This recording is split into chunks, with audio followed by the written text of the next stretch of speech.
Hello friends, चलिए जो है आप आपको 12 चैप्टर से कुछ इम्पोर्टेंट क्वेश्चन जो बोर्ड एग्ज़ाम के लिए वो क्वेश्चंस बताते हैं। 12 चैप्टर जो है आपका क्या है, पृष्ठीय क्षेत्रफल और आयतन।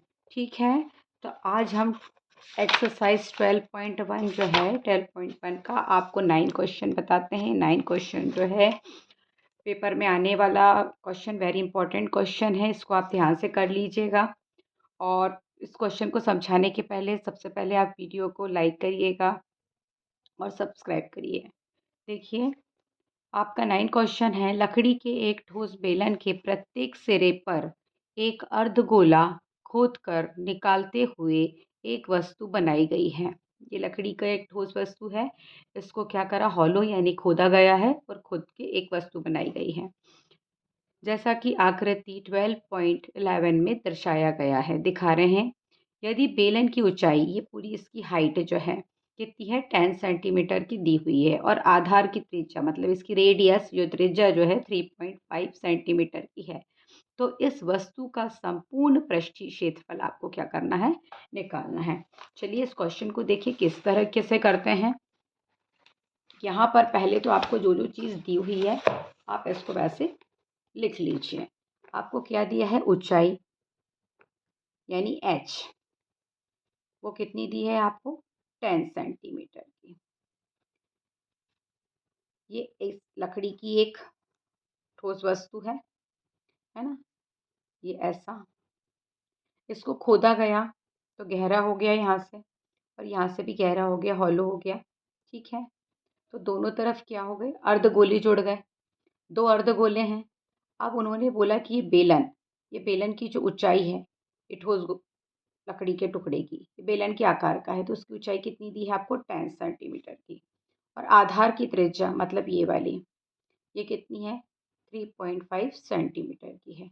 अब इस जो ठोस वस्तु के दोनों तरफ क्या जुड़े हैं, दो अर्धगोले जुड़े हुए हैं, तो तभी ये पूरी आकृति तैयार हुई, दो चीज से मिलकर, दो अर्धगोलों से और एक बेलन से मिलकर एक लकड़ी की ठोस वस्तु बनाई गई है। तो इसका क्या निकालना है आपको, संपूर्ण पृष्ठीय क्षेत्रफल। तो यहाँ पर त्रिज्या यानी आर कितनी दी है, 3.5 सेंटीमीटर की। अब आपको क्या निकालना है, वस्तु का संपूर्ण पृष्ठीय क्षेत्रफल। पृष्ठीय पूरा क्षेत्रफल वस्तु का निकालने के लिए क्या क्या चीज जुड़ी है, सबसे पहले बेलन जुड़ा हुआ है, तो आप बेलन का वक्र पृष्ठीय क्षेत्रफल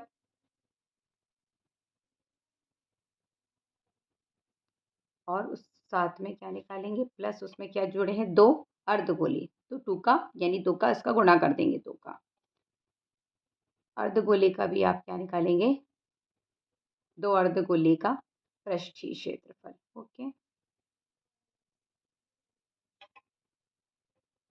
इससे मिलकर मिलेगा आपको, दोनों को जोड़कर मिलेगा आपका पृष्ठीय क्षेत्रफल। तो बेलन का वक्र पृष्ठीय क्षेत्रफल का फॉर्मूला क्या होता है, वो होता है 2πr/h। और अर्धगोले का वक्र पृष्ठीय क्षेत्रफल क्या होता है, वो होता है आपका 2πr²। और अर्धगोले कितने, दो हैं, इसलिए इस फॉर्मूले के साथ आप दो का क्या कर देंगे, गुणा कर देंगे। अब ध्यान दीजिए, इस फॉर्मूले में भी दो लिखा है, इस फॉर्मूले में भी दो है, इसके साथ पाई, इसके साथ आर, इसके साथ भी पाई और आर। तो आप इन दोनों फॉर्मूले में से क्या कर लेंगे, कॉमन निकाल लेंगे। क्या कॉमन निकलेगा, इसके साथ दो, दोनों में दो है, पाई कॉमन निकालेंगे, दोनों में आर कॉमन है। अब ये 2πr इसमें कॉमन निकला, तो इसके पास क्या बचा, h। अब इस फॉर्मूले में ये दो तो दो अर्धगोले हैं, इसलिए इसको छोड़ दीजिएगा, आप फॉर्मूले के साथ वाले को कॉमन निकालेंगे। इसका भी 2πr कॉमन निकल गया, इसके पास सिर्फ क्या बचा, एक r, है ना। और इस ये 2 जो बचा है इसको कहाँ लिख देंगे आप, यहाँ, जो बची हुई चीज़ है। अब बस जमा दीजिए वैल्यू को, 2 गुणा पाई की वैल्यू क्या लिखेंगे, 22/7।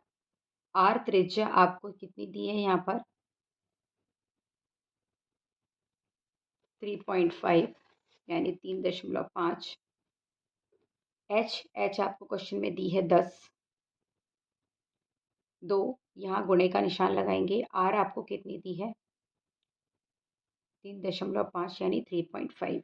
ओके, अब यहाँ का पॉइंट हटा के पॉइंट का 1 और 0 आप 7 के पहाड़े से काट दीजिए। 7 एकम 7, 7 पन्ना 35, ठीक है। यहाँ पर 5 के पहाड़े से 5 एकम 5, 5 दूनी 10 और 2 से 2 कट गया। इसके पास सिर्फ क्या बचा 22। अब यहाँ देखिए, यहाँ पे भी इसका पॉइंट हटा देंगे हम। तो पॉइंट हटा के क्या लेंगे, पॉइंट का 1, पॉइंट के बाद एक डिजिट है इसलिए 10, 1 0 लगाएंगे।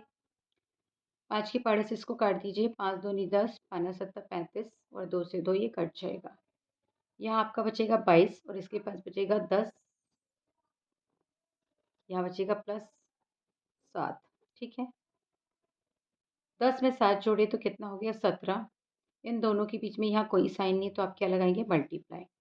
22 का मल्टीप्लाई आप किससे कर देंगे 17 से, तो आपका आंसर आएगा 374 यानी 334 सेंटीमीटर स्क्वायर। ये क्या निकला, लकड़ी की जो वस्तु है उसका संपूर्ण क्षेत्रफल हमने क्या करा यहाँ पे ज्ञात कर लिया। तो इस तरीके से आप इस क्वेश्चन को बोर्ड के लिए बहुत अच्छे से प्रिपेयर कर लीजिए।